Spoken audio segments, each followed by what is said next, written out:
কি দিলেন? সব ভালো? তোমার কি খবর বলো? আমার ছেলেটাদের সবে মাত্র নামি কোম্পানিতে চাকরি পেল, মাইনে লাখখানেক টাকা, চাকরি একদম পাকা।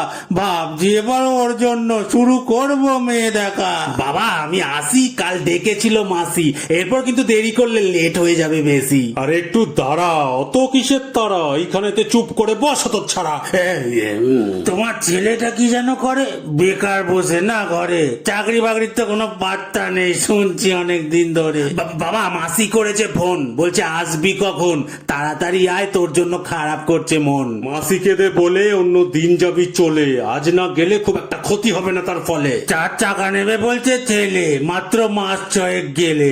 কেই বা বলো না নিয়ে তাকে এরম চাকরি পেলে। ওরে পাগল ছেলে, সময় যাচ্ছে চলে, অন্তত একটা বাইক কিনে তার পুরনো সাইকেলটা ফেলে। কাকু সময় হলে পরে ঠিক গাড়ি আসবে ঘরে, আপনাকে অত ফোনা তুলতে হবে না, চিল্লে চিল্লে ঘরে। বলছিলাম কাকিমা বাড়ি ফিরেছে, কার সাথে যেন কি করেছে, বিমল কাকুর সঙ্গে হোটেলে পুলিশ হাতে নাতে নাকি ধরেছে।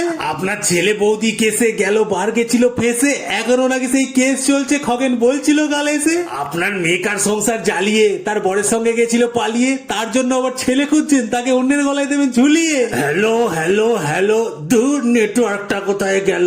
হ্যাঁ শম্পা, এই তো আসছি, তুমি কোথায় বলো? আপনিও খেলছেন ফাইন, জানি সম্পাকে মারছেন লাইন। এ বাবা কাকু রাগ করলেন নাকি, প্লিজ ডোন্ট মাইন্ড।